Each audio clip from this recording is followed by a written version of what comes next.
Welcome to LA Fixers by Rubbing Elbows here at the Co-Create Studios. Today we have got a legend, someone who personally impacted my life, Syd Leibovitch. Hello, welcome. Hey, how's it going? Wonderful. So Thanks for having me on. Of course, we've been wanting to have you on for a long time. You're very persistent. Yes. I started my real estate journey, the retail part of the real estate journey, because I was doing mortgages and stuff with Rodeo Realty back in 2011.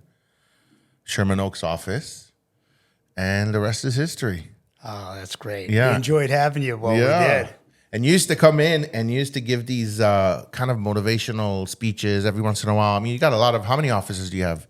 11. 11. So you used to squeeze us in, once or twice a year. I just came from Sherman Oaks. No way. I get there every few weeks. Yeah.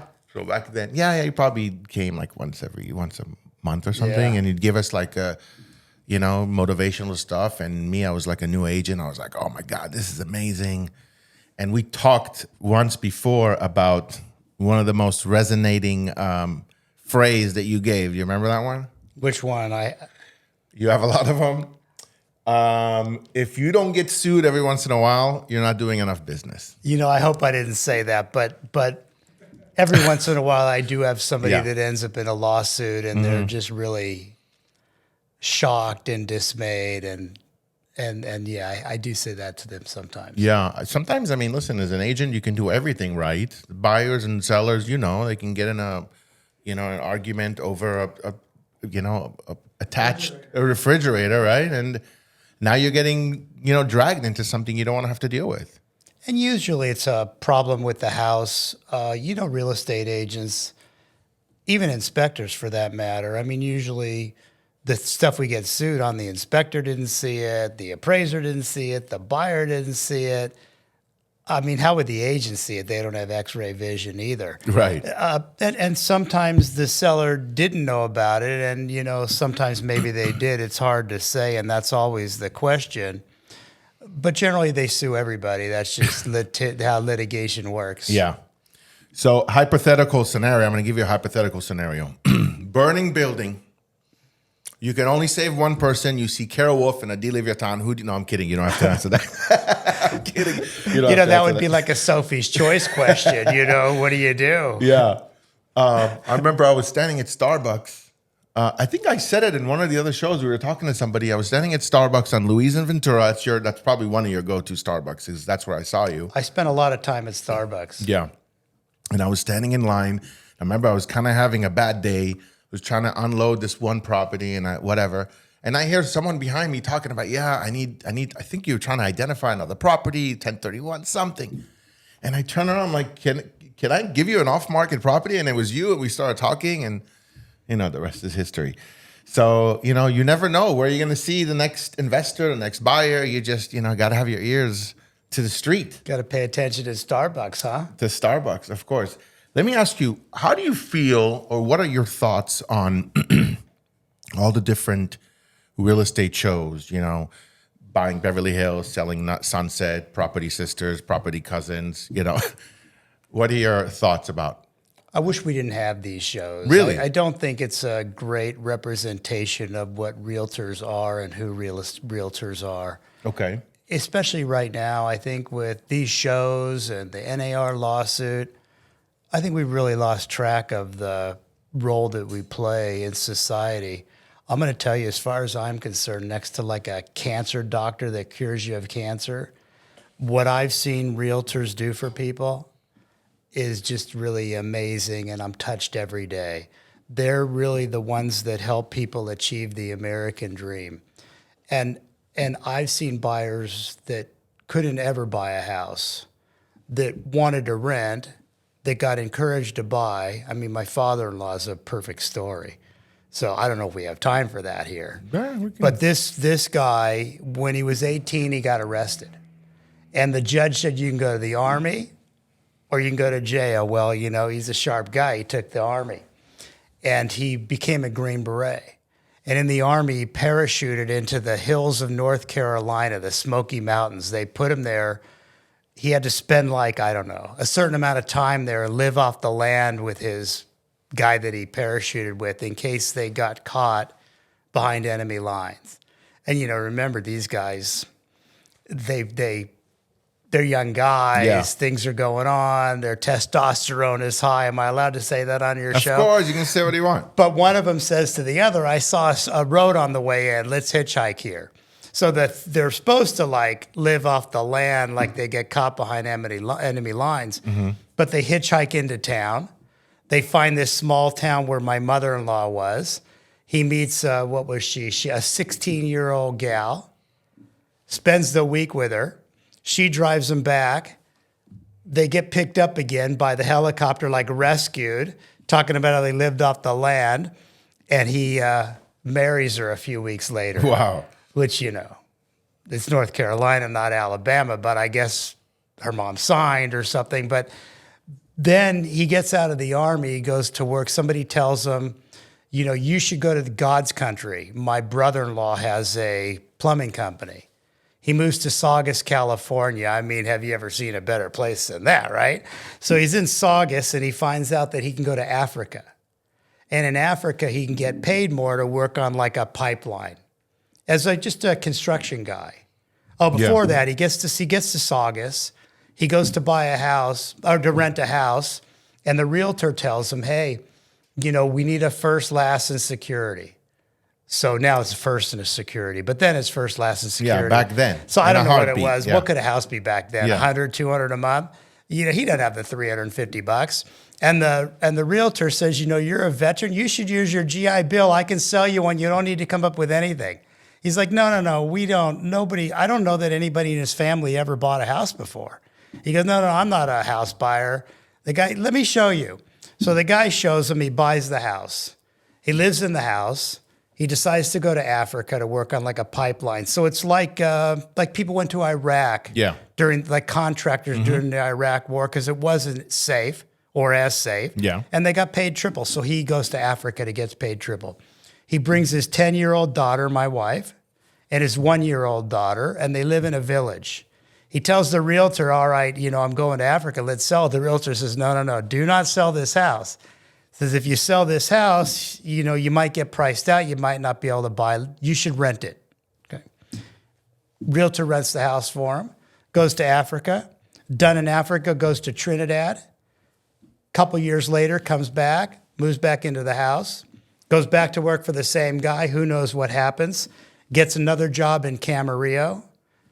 Moves to sells the house, buys a house in Camarillo, lives there for 30 years or whatever till he retires. Yeah.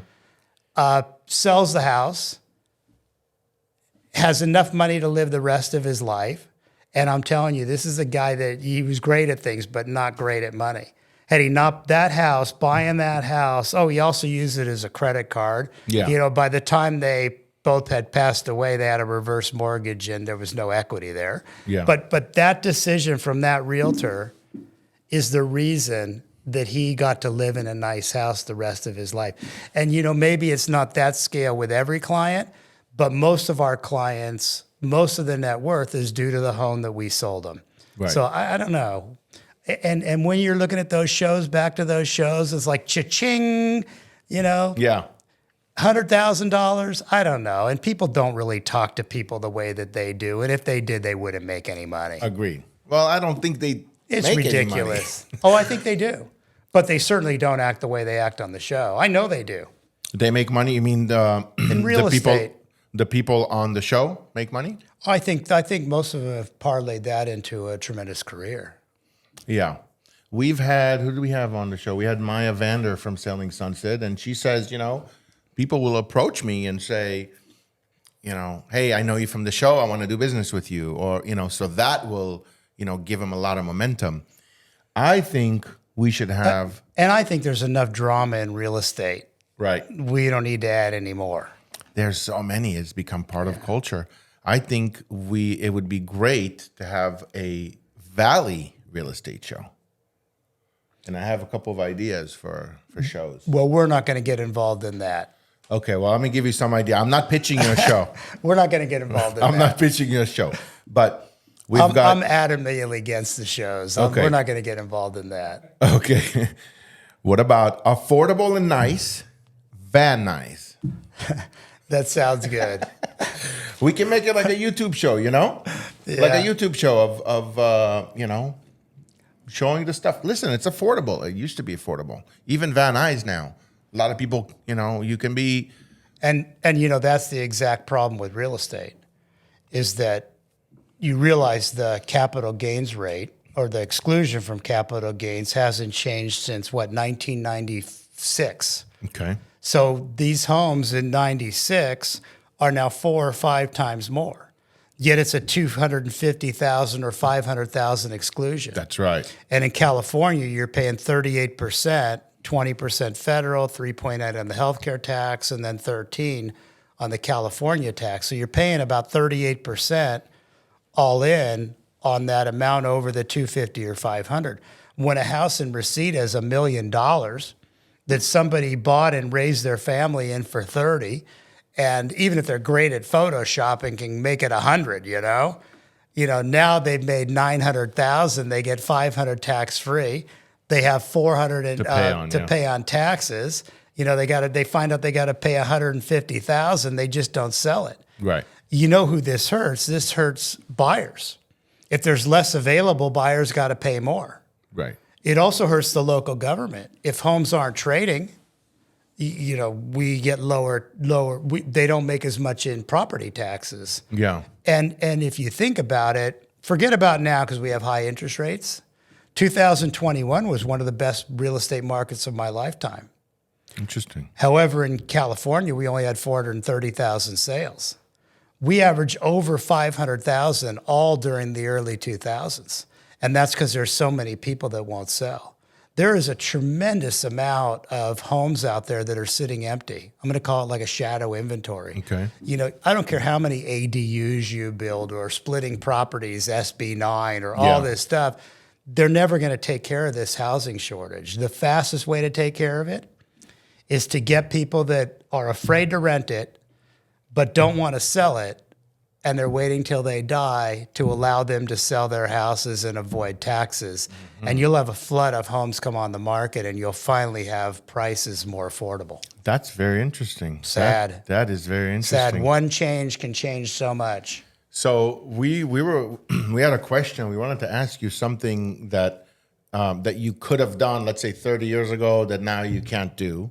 But this actually kind of falls on that because, yeah, if you're talking about 500,000 max, what is 500,000? It's nothing. And it's nothing. And why should somebody that sells a home every 2 years, you know, you can move into a house, keep it for 2 years, move into another house, keep it for 2 years. You can move into another house, keep it for 2 years, and live your whole life without ever paying tax on a house that you sold, because you can do it every 2 years. Why should people be penalized for raising their family and staying in a house for 30 years to where they wake up one day and they can't sell it and they can't move to where they want to move? Number one problem in real estate. Interesting. And there's no loophole. There's no solution. There's nothing. It's just the short-sightedness of our government. Interesting.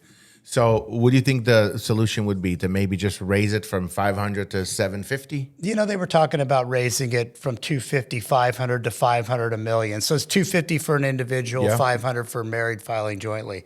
But remember, before 1996, you could sell your house every 18 months and defer your gain to another house. Mm-hmm. So, you know, you want to move, you can move from one house to another house and defer the gain. Yeah. Which you can still do on income property, but why can't you do it on your home? It's just so unfair and short-sighted. What about people that will rent their house, right? Then they can do a 1031 exchange after 2 years, but you know, who wants to be a landlord now? Right. Nobody, especially not here. Well, I know you're a landlord. I am, but it's very challenging in the city of LA. And it's very challenging everywhere. And the tenants have a lot of rights, and that's fine. I'm okay with that. But, you know, just because you've owned a house for a long time doesn't mean you should be forced to be a landlord. Yeah, that's true. That's true. We were going to talk about... but what mistake did I make 30 years ago? I don't know. I've done a lot of things right, and I've done a few things wrong, and we're all learning from what we've done right or wrong. I remember one of the stories that I heard, because your stories really resonated with me. I'm telling you, I was a young agent. I was hungry. I had like a 1-year-old. My daughter was just born. I was like, I'm gonna take this real estate, by storm. And one of the things that really stuck with me was when you said, how did you present it? You presented. That's all right, but I relate to that because when I started selling real estate, I was still in college, and my wife and I got married, very young. Mm-hmm. So we were still just finishing college, and we had a baby right away. Oops, we had a baby right away. So here I'm selling real estate with a wife and a baby at 23 years old. So I can relate to that. This is the story that I was remember that just escaped my mind and came back. You dropped out of UCLA. Right? Something like that? Something like that. Technically, I graduated. I had 2 classes to go, and I think I took them when I was like 40. Oh, okay. But as far as your parents were concerned, they're like, oh, my God, what is our son doing? He's going to leave UCLA to go do real estate? Well, I come from a Jewish family. Yeah. Doctor, lawyer, loser. So they were not excited about that. Yeah. But now they're really into realtors. I was just a trendsetter. That's right. That's right.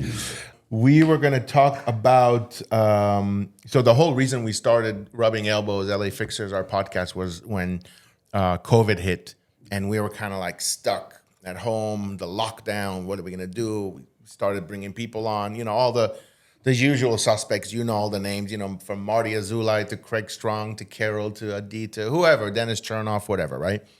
And so I've avoided it this long. What? Yeah. You have. I don't know why. This is fun, right? This is cool. We're just talking real estate. Yeah. But the funny thing is that the whole point of the podcast, besides not going, bored out of our mind, was to get feedback from people who know the industry about, hey, where is the market heading, right? What is going to happen? Now, one thing we didn't anticipate is that everybody unanimously were wrong about what was going to happen. Everybody was like, okay, everyone's working from home. They're going to make less. They're going to qualify for less. Rate, the prices are going to drop. It literally happened the opposite because nobody took into consideration the variable of just being human and wanting to have your own space. And okay, now I'm home for 3 months, 4 months, 6 months. I want to convert the garage. I want to upgrade to a bigger house. And we didn't take that into consideration. How should we? Well, you weren't on my meetings. Because we did. Yeah. In 2019, it looked like the market was about to slow. If you remember, rates had gone up a little bit at the end of 18, and it looked like the market was about to slow, but COVID, man, gave a big boost. So if you were here during the earthquake, you know how much pumping money into the system goes directly to homes. Yeah. Yeah. So how do you see, and I know it's probably an ongoing question that everybody either asks you or it's just but where do you see the rates and them affecting the whole, you've got the houses now, not every house, but every house that has converted the ADU is now a duplex. So they're not even going based on comps. They're going based on their cap rate and income, right? And then you've got, all these homes that have mortgages at 3%, 3.5%, 4%. They shouldn't sell. They shouldn't refi. What's going to happen in between these and these? Are these going to sell? What's going to happen? What do you think? The first thing I've seen is that these homes with ADUs are actually less desirable, not more. Okay. In fact, if you look around, some of like the fourplexes, I just bought one in Beverly Hills. I bought that thing for what it sold for, 10 years ago. Really? For some reason, these small income properties are not doing as well as the single family houses. Now the big income properties are. I was in exchange. I had to close something fast. But when you buy a house, you want your privacy. You want to be on your own property. You want to look out on your yard. And when you put an ADU out there, I don't know that that's quite as helpful. But to answer your question, I think you're going to see prices continue to increase. We're really in 3 different markets now. So the first market is like a first-time buyer type market. I really feel for the first-time buyer because the type of home that they would buy is, yes, that person that owns a $2 million home that pays, $5,000 a month, that's going to go buy a $4 million home because their family has gotten bigger and they're making more money. But instead of $5,000 a month with today's interest rates, it's going to be $25,000 a month. And when they see that, they don't sell. Yeah. So a buyer doesn't have that home to buy, and what's left for them? Like somebody dies or gets divorced. It's just not a lot of inventory for them, and that's why you're seeing as many multiple offers as ever on those lower range homes. Yeah. The next one is the next level. So the person that sells at 2 and buys at 4. Well, you do have fewer buyers there, and that market. It's picked up a lot this year, but that market's been pretty stagnant. And the builders were reluctant to reduce, and I thought they were wrong, and it turns out they're right because we're starting to see them sell without them reducing. Yeah. And then you have the super high-end market, and there's been more high sales than ever, like over 30 million, but there's just too much inventory. People just built too many of those homes. So, but for the regular buyers, the regular market, I don't see anything happening but prices going up. And that's going to happen until tax rates change. As far as interest rates, obviously, they're not coming down as fast as we had hoped. The market, the economy just has tremendous resilience with the highest federal funds rate in 24 years. And GDP is good. Unemployment's it's down from a 60-year low to a 50-year low. But we need things to slow down to get rates down. So, but I think in 25 rates will be, back in the 5s, low 5s, maybe even. Do you think, because we keep seeing, by the end of 2024, there was some sort of a commitment of some sort that they're going to drop the rate 4 times this year. I think today, what is it? Bolden is the guy's name. He said probably just once. Once in the whole year? Yeah, one really? Quarter rate drop. And then they said 2 weeks ago they were still expecting 3, but who knows? How do you feel about, or have you experienced people buying with subject to, like the all-inclusive trust deeds? I'm surprised we haven't seen that because when I started selling real estate, we did have a lot of that. Now remember, the wraparound. We had the Wellenkamp decision then. So a lender wasn't allowed, a state lender wasn't allowed to call a loan due because they had called a loan due, they got sued. And in the lawsuit, it was found that since the house was a security, it was non-recourse, which means they can only go after the house. Since the house was a security, they weren't allowed to call it due, and that's how it was in the 80s. Mm-hmm. Unfortunately, during the Reagan administration, so it probably would have been like 86, 87, they signed, the Garnes bill, which said, no, they can call it due. But we had a lot of subject twos because of that, and we would now if we had that. The problem is if you take it subject to, and for your listeners that don't know, you just start paying the loan. You don't notify the lender, you just start paying the loan. Right. And there is some case law out there that if they accept a certain number of payments by check, they've agreed to the assumption, which, don't sue me. So this is just not for sure and not advice. No legal advice. Yeah, this is not advice, but I don't know that the people at the lender are sophisticated enough to match up the check with who owns it. And you'd probably, I'd assume you'd be just fine and they'd be considered a consent to the assumption. But people just aren't doing that like I had thought that they would, partly because if the buyer doesn't pay, it ruins the seller's credit.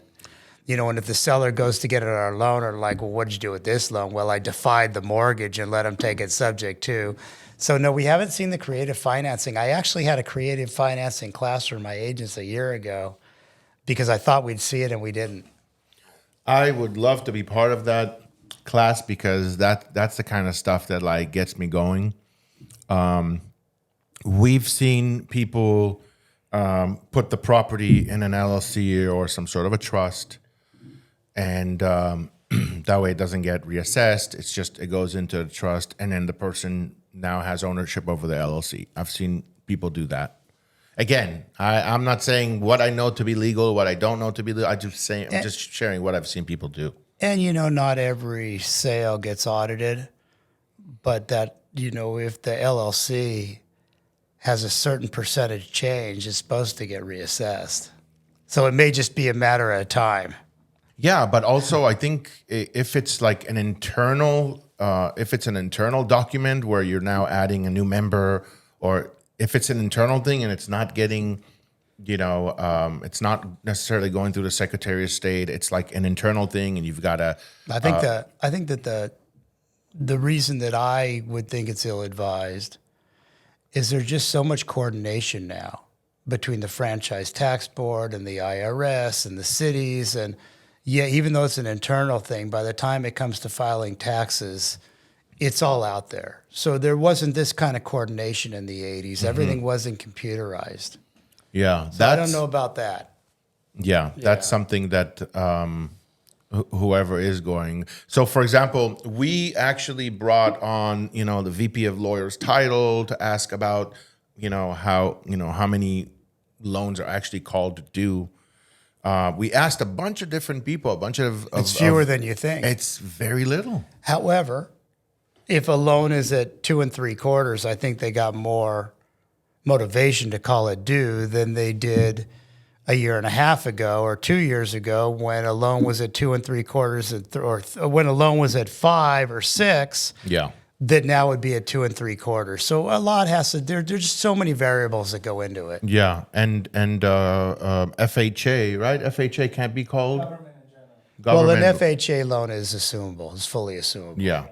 So we've got FHA loans, VA loans. And the problem with VA loans, they're assumable, but you lose your VA entitlement to get another one if you don't get it paid off. Yeah.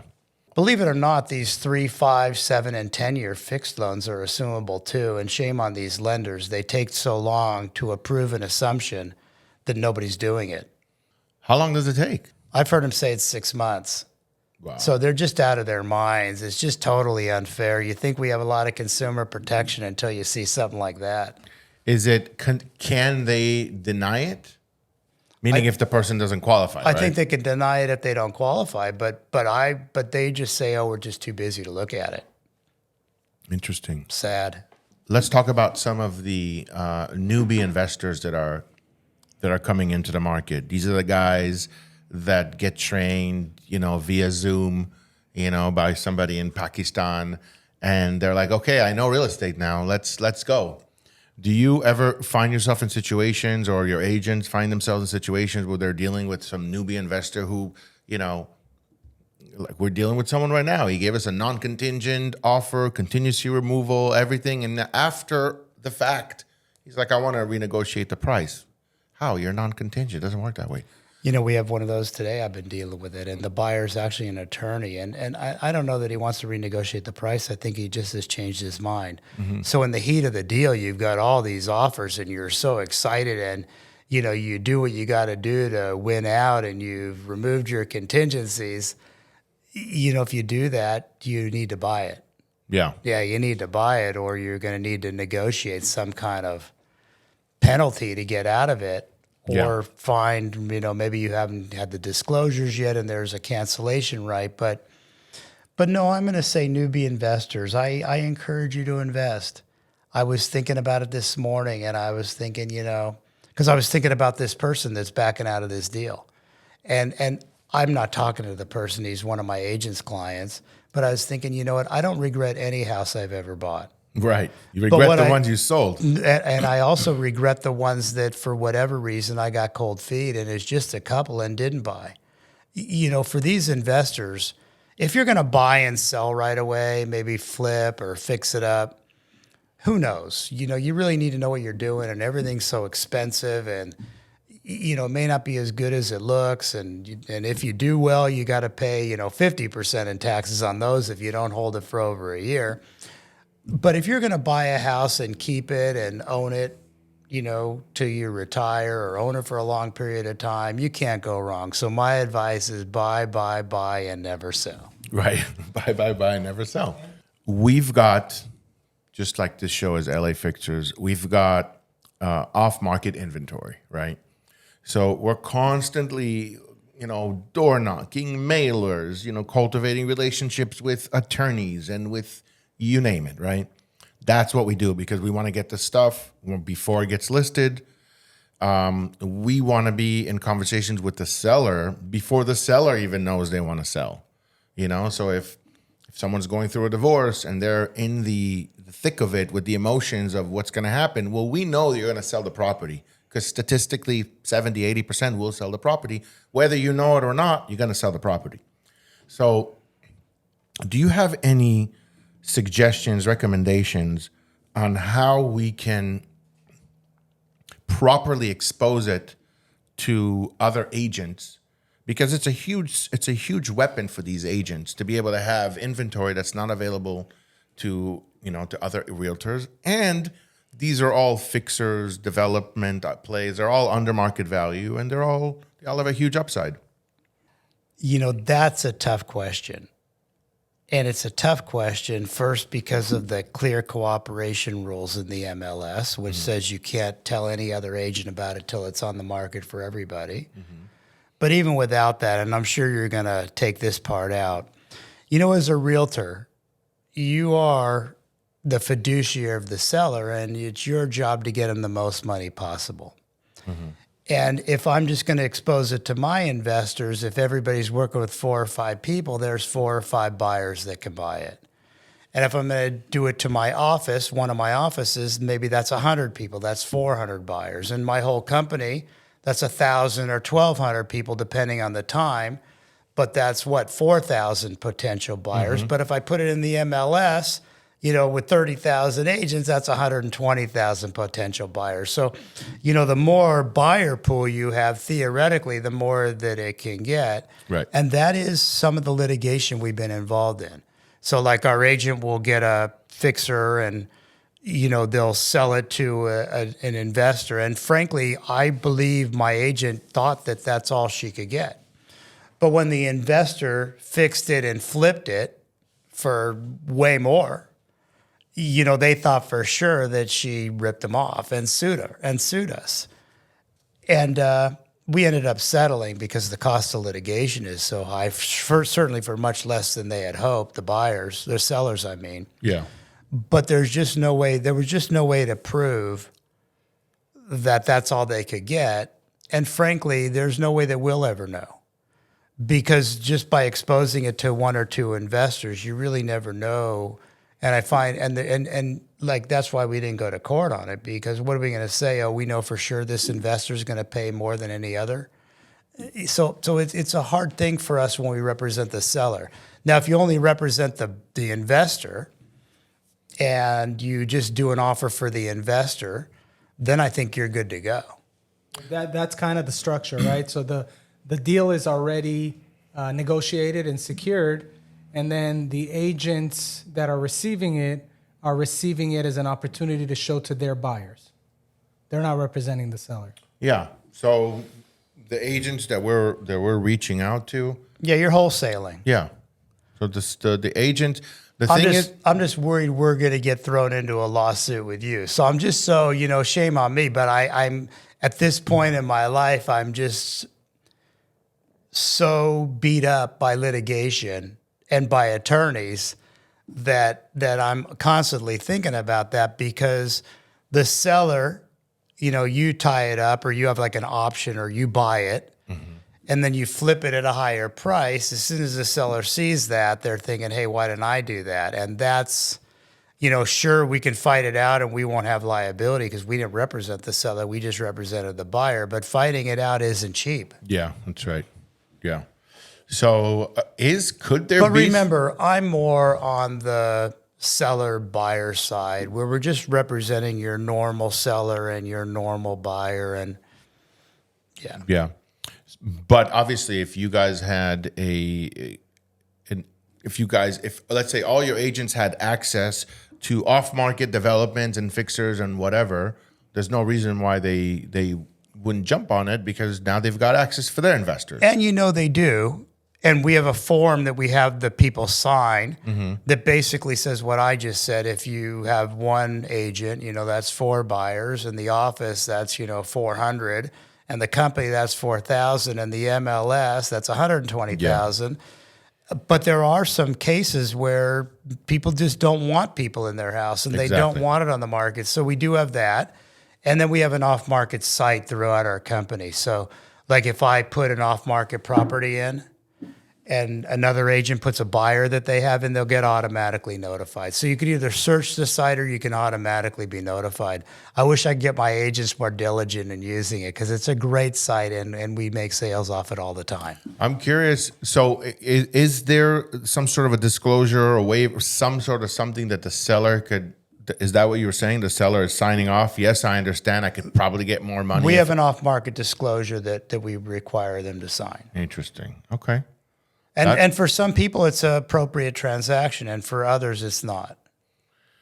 Has there been a situation where a seller's like, wait a second, if I put on the MLS, it's 120,000 people. I'd rather put it on the MLS. This changes everything. I think once you explain it to them, a lot of them do put it on the MLS rather than doing it off market.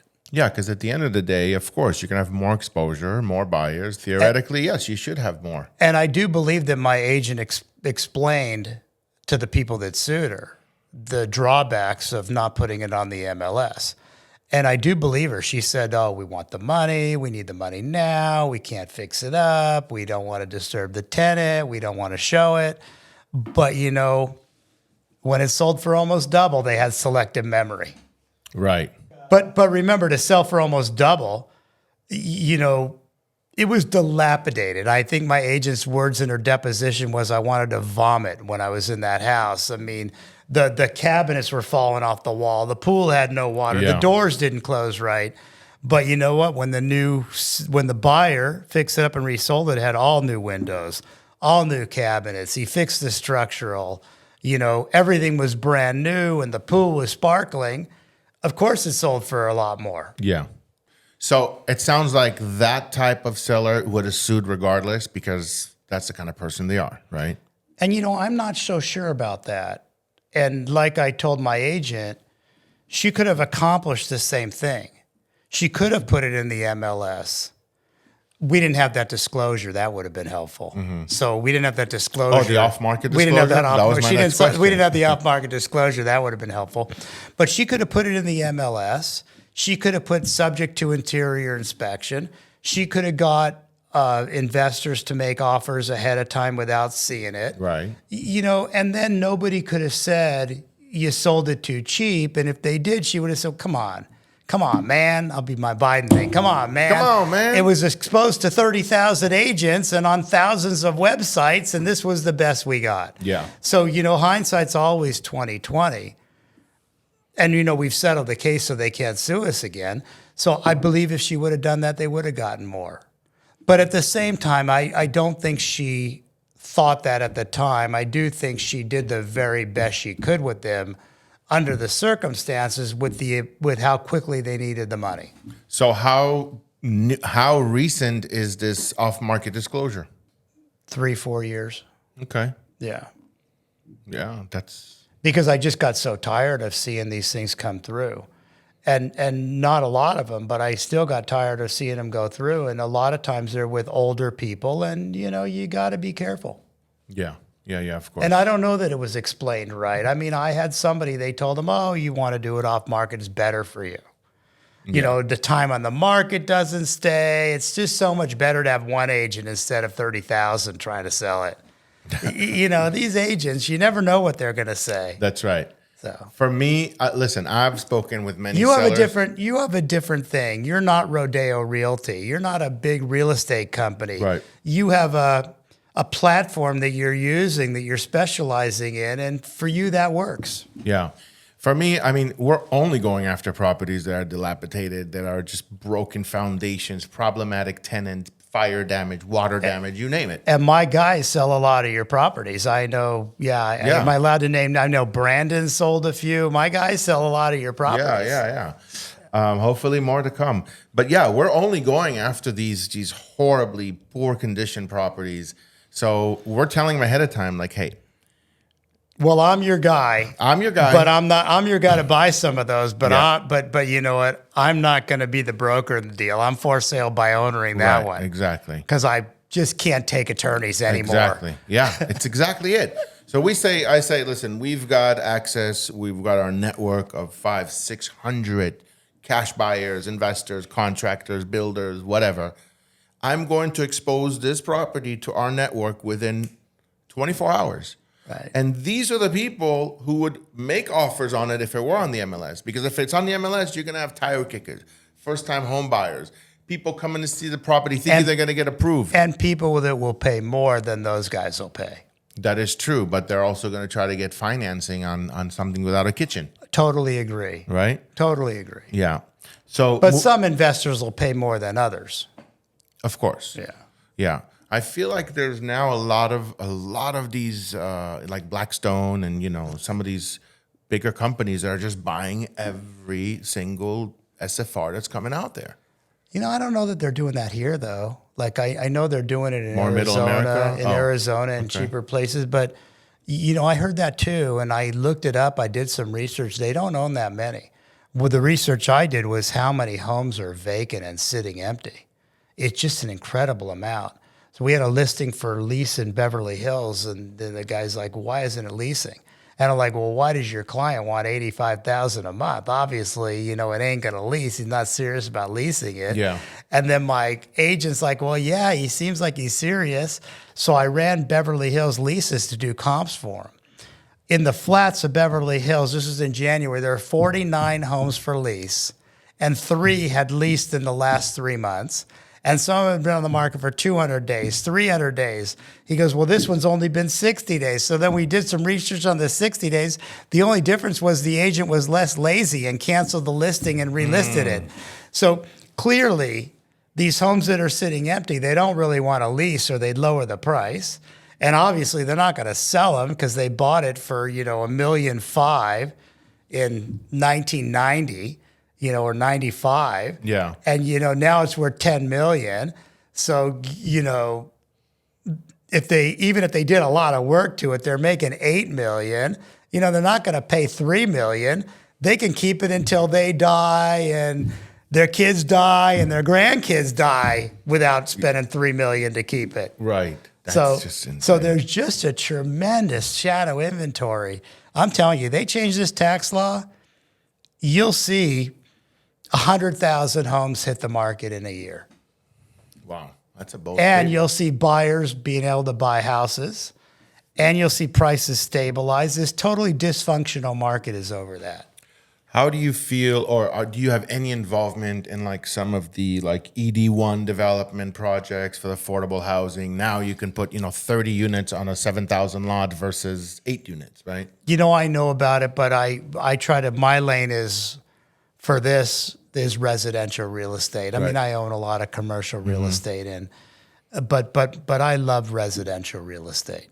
Yeah. So I'm looking more just at houses. I don't know. I try to stay just with that. Have you or have your agents been involved with some of these SB9 ones? Because like my neighbor bought literally a corner house and that's the 4 perfect units place now. to do it. Yeah. But isn't it amazing how few we've seen actually get done? I mean, this SB9 got approved almost 2 years ago.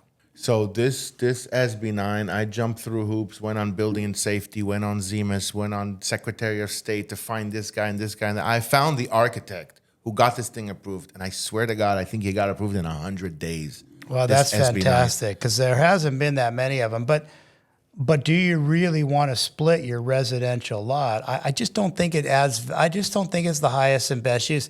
If you have the money to do that, come up with the down payment and buy the house next door and rent that too. So for what that ADU costs you, you can use that for a down payment, buy the house next door and rent that too. And now you own 2 great houses that both have a good yard, that you're not taking away your yard, that you're not having a tenant live with you. Otherwise, you might as well buy a duplex. Why'd you buy a single family house? I just think this is like another stupid governmental idea to create more housing that can never accommodate what they want. And all they'd have to do is change the tax, system, and you'd have all these homes come on the market. Who do we talk? Can you put Biden on the line? Yeah. Who do we talk? You calling him? what are your thoughts? And I know this is not directly real estate, but it is LA, and it is somehow real estate. The homeless situation. It's a very sad state of affairs, isn't it, that we see this in America? And, let's not pick on LA. I go a lot of places. It's everywhere. Oh, really? So it's everywhere. So, yeah, it's a really sad state of affairs. When you say it's everywhere, you're talking about California or even outside of California? Outside of California, Really? There's homeless people everywhere. If you want to find a place without homeless people, I don't know where you're going. So you might want to go to a gated community, and while you're in there, they don't let them in. But they're outside the gate. It's everywhere. So I was in Houston. You think Texas won't allow that. I was plenty of them. And, yeah, it's terrible. I was in Austin, aggressive homeless. Really? Nothing against the aggressive homeless. Yeah. But yeah, it's everywhere, and it's really a sad thing. But whatever we're doing, Yeah, it's isn't heartbreaking. working. It's just I feel like it's. And that's certainly outside my wheelhouse. You Yes. want to know what your house is worth? Yeah. I'm your guy. You want to know about how to solve the homeless situation? You might as well ask me how to do brain surgery. Yeah. And if you listen to me, that's at your own peril. Well, let me ask you this. But I will say that it doesn't really affect housing values because there's nowhere you can go. So, you say, oh, I don't want to be here. There's a homeless guy on Victory Boulevard coming in here. Well, there's a homeless guy on Beverly Drive too. Right. Where are you going to go? I think Calabasas is the only place you can go, right? Since aren't they incorporated?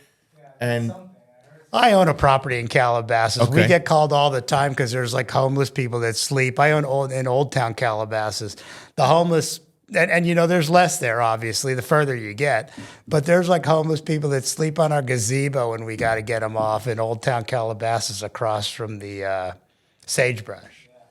let's talk about some high-end buyers. The high-end buyers, how they were able. Well, they're coming in with different requirements, different money, different.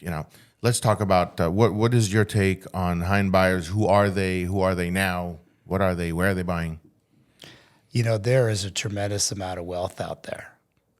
Look at the stock market. I mean, we're a little down this week, but we're like at all-time highs, so it just defies logic. Yeah. Highest interest rates in 24 years, and we're at all-time highs on the stock market. Crazy. If you look at the net worth of these people and how much money they've made, it's just absolutely incredible. And there are, like I said, there's more high-end sales than ever. And who are they? They're, I would even say, like athletes. I mean, athletes are buying our $4 to $10 million houses. They don't make enough money, but there are just so many people in both the tech industry and the finance industry and Content creators, YouTubers. yeah, like you guys, but but even like actors, they're not even in that realm. I mean, it's just a whole nother thing. Look at the guys that came up with what was it called? So is it? God, I'm losing my mind. So the Minecraft that Right. sells Minecraft, he buys a $70 million Right. house. By the way, we sold that to them. Oh, amazing. By the way, the Minecraft, I heard that there was like a newbie agent involved in that transaction, and she was like, She got totally screwed. did she? Yeah.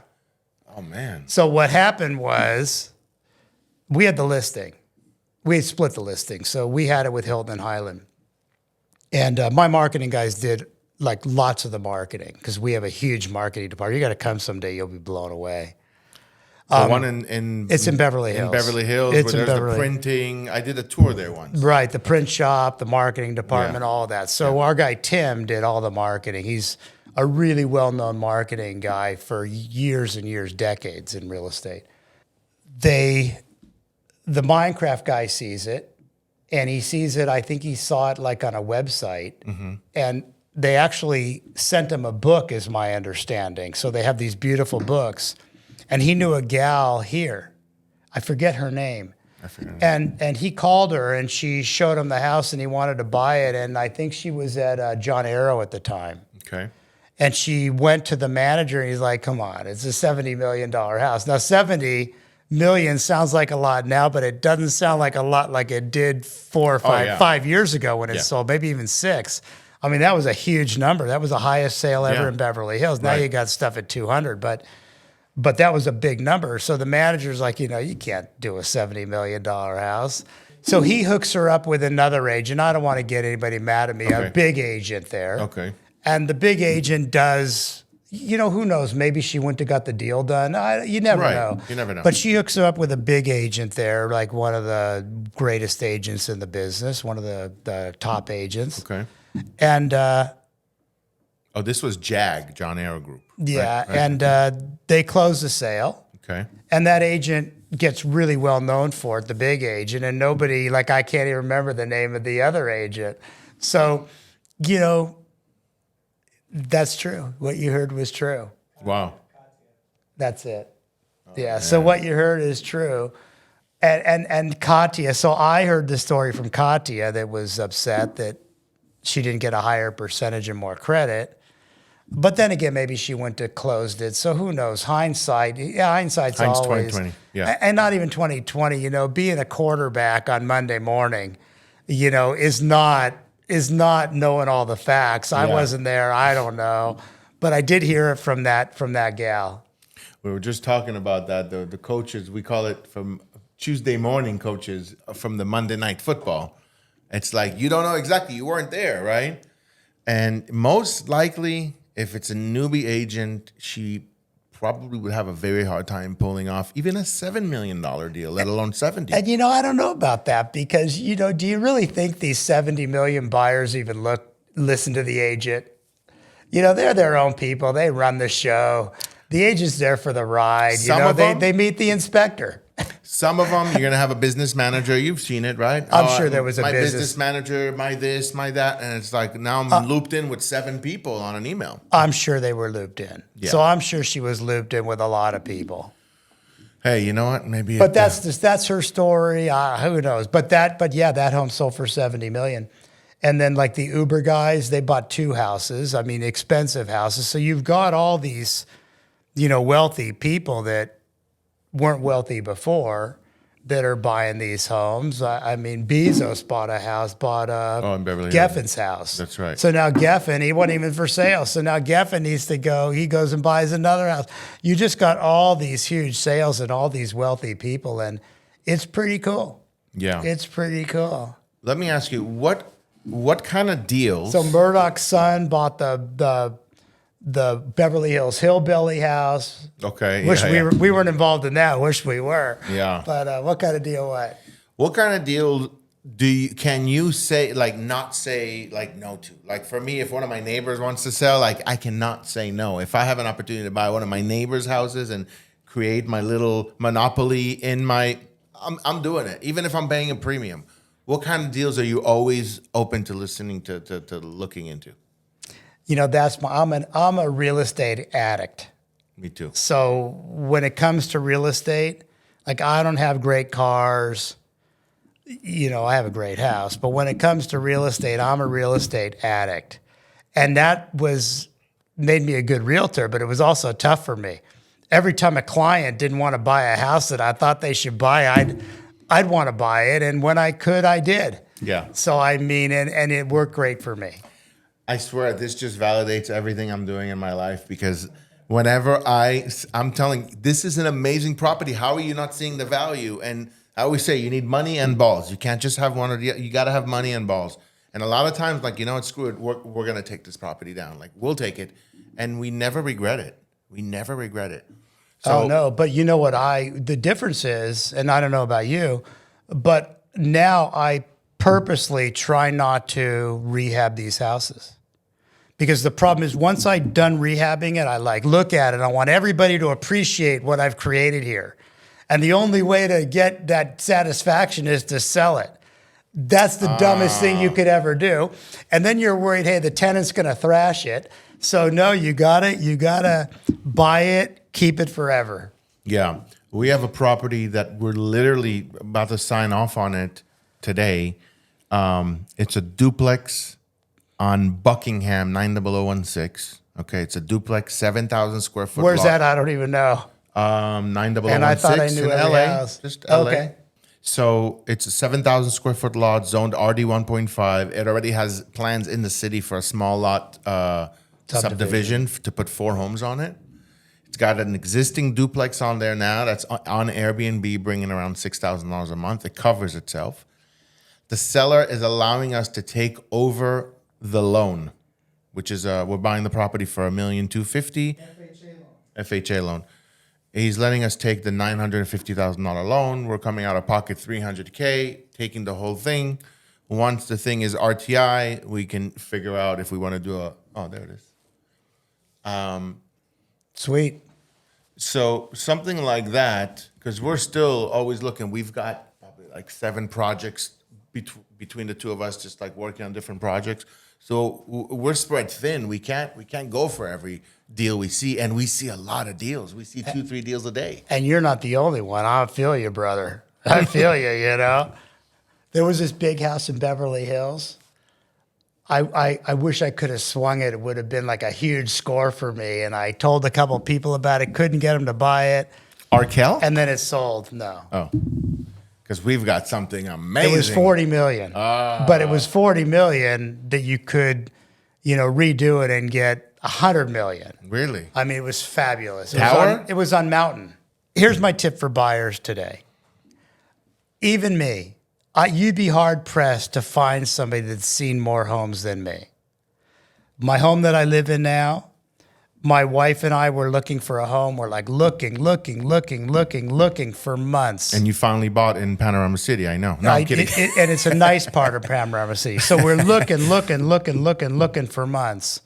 For one reason or another, the one house I didn't look at, because I'm sure I didn't look at more, but I looked at it on the MLS. I saw the pictures. I'm like, no way is she going for this one. So I'm looking. And by the way, I was moving from Hidden Hills to Beverly Hills, and this was about 13 years ago. Okay. So imagine, are you married? Yes. Okay. So imagine trying to get your wife to buy half the house for twice the price. And showing her because you want to relocate for business purposes. You got to schwitz a little bit. When you're happy where you are. Yeah. So I'm like showing her, I just can't find her anything. And one day I walked into this house because it was open, and I almost didn't walk in because I've seen it on the computer for 5 months. And I walked in, and I was with somebody else on Caravan. I said, you know what? I didn't get halfway through. I said, I'm going to buy this house. I called my wife. I said, I found the perfect house. She said, just buy it. Just buy it. We don't have wives like that. Well, neither do I. This is going to be my 40-year anniversary. Oh, my God. This year I'm going to be, I've been married almost 30 years. And the reason why is I know a trick when I see one. Mm-hmm. So, if I would have bought it, she never would have liked it. I hope she doesn't see this podcast. Hey. So I'm like, oh, no. She was actually in North Carolina visiting her parents, the father that I told you about, who ended up moving there after Camarillo, where he eventually passed away. And I called her and she said, yeah, just buy it. I'm like, oh no. So I made an appointment for her. She got back the next day. It had been on the market for 5 months. What did I do, She came in the next day. She comes like 3/4 of the way through the house. She tells me, this is the one. Don't screw this up for me. She said it a little different. Said, if you don't get it, we're staying where we are. So if you really want to move here, I don't care what you got to pay. You need to buy it. And this is a home that we didn't look at, because in our life we're so into taking shortcuts. Right. Technology, everything, we use it to not waste time. But in not wasting time for a buyer, they miss out. Even me, we can miss out on the best properties, because these homes never look the same in person. A home could look great on the internet and it's terrible. A home could look terrible on the internet and it's great. I encourage buyers. I wouldn't even look at the internet. I just freaking look at every home a lot of it that meets my price range. A lot of it is because it's optical totally illusion different. Too. It's totally different. Right? You have the photographer taking this angle, that angle. This looks huge. You show up, you're like, what is this? It's just so different. Yeah. It's just so different to see it. And even like a virtual tour, it's just so different. So you're making the biggest investment you're ever going to make in your life. Don't you owe it to yourself to look at everything in that area before you make a decision? And us agents, we're culprits too. Yeah. We want to have the holy grail. hey, I'm going to tell me what you want. Good. I'll send you pictures of one house. I'll take you out. I'll sell it to you. And we'll be on the show. Cha-ching, cha-ching. Yeah. But that show's not reality. It doesn't not. work that way. 100%. Yeah, I agree. So did you sell the Hidden Hills house? You know, I eventually sold it. I rented it. Okay. And I eventually sold it, which I really regret. Really? Yeah, I exchanged it, so it was really good. But I do regret selling it. You're a celebrity buy it? No. Okay. He thinks he is. Let's talk about Rodeo. What do you have in your pipeline? What's on the horizon? Anything that you want to promote? Talk about Rodeo-wise. There's been a big change in real estate. And you know, this saddens me. I'm not going to cry or anything. But I'm going to give you an example. Even with like this new NAR thing, these agents are worried about nothing. Right. Yeah, they're worried about nothing. I mean, so what? The commission won't show in the MLS. You know, you still think sellers aren't going to offer to pay for their buyers. They're going to cut out every buyer that wants to live in and love a house. You know, you think buyers aren't going to be able to buy because, I mean, they have enough trouble coming up with the down payment and closing costs. Yeah. How are they going to pay the commission Right. to? These sellers are still going to pay it. Nothing's going to change. But these agents are so worried, oh, we're going to get less, we're going to make less, we're going to do this, we're going to do that. I will tell you, one of the benefits of, I opened Rodeo as Paramount when I was 25. Right. So I've seen a lot and I've lived a lot and I've, you know, seen a lot of changes. When Catalyst came in or Purple Bricks or REX, you know, these agents come to me, oh, nobody's going to use us. You know, I'm never going to watch a Dodger game because remember, every Dodger player's on there. You know, I saved $50,000 by using REX. Do you think for a minute any of them used REX? No. Give me a break. They got paid $1 million to say it. I'd say it too. Right. You know, so they're so worried, oh, they're going to use REX. You know, they're so insecure. When Redfin came in, oh, everybody's going to use Redfin to buy a house. You know, they're not going to buy from me. Look at Redfin. It's probably the #1 home search app in America. And they do such a small percentage of the sales. Right. Because a buyer doesn't want some cheap, crappy agent. It's a one-time deal. They want somebody that's not going to make any mistakes, that's going to get them the best deal, that's going to really help them out. Yeah. A seller doesn't want, to list it with Rex. They went bankrupt. A seller doesn't want to list it with Purple Bricks. They went bankrupt. Right. A seller doesn't want to use Help You Sell. I don't know if they're bankrupt, but I've never seen them anymore. Even like my buddy Mike, they don't want to use him. He's the cheapest one. This isn't what the sellers want. The sellers want quality. They don't want shitty and cheap. And can I say shitty? Yeah. They don't want cheap and shitty. Yeah. They want somebody that's going to get it done right, Yeah. It's sad. The sellers have so much more confidence in the realtor that none of these companies made it or really make it. And the realtors are always worried about these companies. So that's, and now I'm going to go to the next thing. I don't know what's happened. I will tell you that the kind of company that I run, I don't want you to cry for me or anything because, fortunately, I've been very smart in my life and I've made some great investments, so it really doesn't matter. But it's not very profitable because we provide so much. So, to have a print shop, to have marketing people, to have a manager in every office, to have a huge staff in every office, to have so many offices. So here, I'll tell you, it's like this. So you could go on Princess, where there's 5,000 people on the ship, or you can go on Regent, where there's 1,000, and they basically have the same amount of staff, but everything's included. Right. Some people, Princess is the way to go. Other people, they want to go on Regent. It's the same thing with real estate companies. So you can go to like the cheapest place where they do very little for you. But hell, if you sell, or you can go to us where, maybe you don't get quite as good a deal. But if you sell one less house every few years, you're way behind. Right. And if you don't have anything to offer your seller and all you're doing is putting the MLS and waiting for it to sell, they're way behind. You've got to this is a complex market. You've got to do it right. You've got to be trained right. You've got to have all the tools. You've got to market it right. You need a great realtor now more than ever. And I think you need a great company now more than ever. And sadly, the companies that were great all got bought by bigger companies, so there's very few Yeah. independents. There are all these big, bureaucracies where you can't get anything done.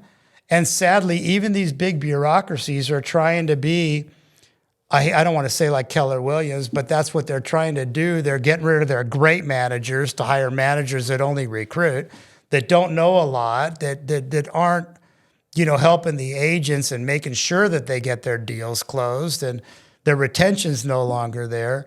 It's just a really sad time in real estate. We tell our agents, you got to spend money to make money. You got to invest money to grow your business. We've got to do the same thing. And I just don't see that happening out there. So it's really deteriorating the quality of the real estate agents. It does come down to the leader, and you're the leader, and I feel like you've been very, very hands-on, very invested. I think I still get your when I was an agent with you, I would get constant newsletters. What's going on? Updates. We write all those. I pay somebody to write all those. I write the interest rates ones. But I don't know. It just really surprises me. It just really surprises me, the lack of support across the industry right now. Yeah, I feel like a lot of people are not seeing. So you asked me what's new for me? Yeah. I'm going to double down. I'm going to have more support than ever. I'm going to keep growing that. There's a reason that the mid-sized company have always dominated the marketplace. Fred Sands, John Douglas, the old DBL. So the problem is that every time one gets there, these big companies offer them incredible money and buy them up. Yeah. I'm not going to allow that to happen. And what's next for me? We're going to be, I'm going to grow this thing from Orange County to Santa Barbara. Nice. And I'm going to bend over backwards to help these agents. And we're going to have a huge amount of staff, and we're going to have great tools. And these agents need to bend over backwards to help their clients. And basically, these agents are my client. So I'm going to take care of these agents so that they have the tools and resources to take care of their clients. And you're going to see, at the end of the day, we're going to kill everybody. Nice. I'm looking forward to seeing it, because I know I've seen it. I've seen it firsthand. Your level of involvement and how much you care, and you never. And look at the agents that have left. Yeah. Why do they all come back? Or try to come back. So just this year, just in January and February, I had like 3 come back. One was, should I talk about them? Scott and Lisa Sorrentino. Oh, yeah. They had their best year ever. They made $800,000. Sotheby's sees that. Oh, we're going to give you a signing bonus. We're going to give you this great deal. We're going to do, what is it that you need? Oh, I need more marketing. I need more help. I need more. Oh, we're going to do all that. They make all these promises they can't deliver. Immediately, they're unhappy. Yeah. Know they made the biggest mistake, and now they're back. Yeah. I don't know if I have her permission. I hope I do. Sana Soleil, same thing, goes to Pinnacle. Within a year, she's back. She's calling me. I have a question about ULA. Nobody really knows here. And I don't know if that's true. That's just what she said. Yeah. I take her call. Yeah. They all come back. Well, speaking of ULA, Lior, is there something I don't like it.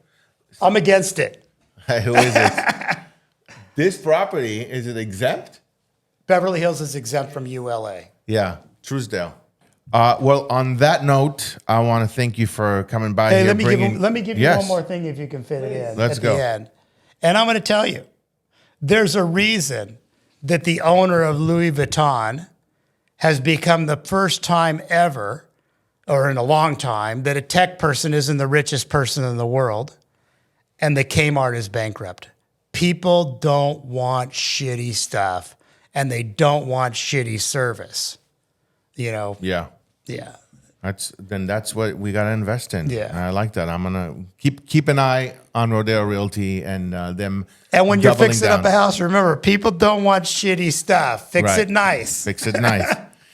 On that note, I want to thank Syd Leibovitch for joining us, for bringing his wisdom and answering all our questions. Or shitty, cheap realtors. They just don't want that. That's why these discount companies aren't making it. That's right. Well, thank you so much for joining us. Thanks.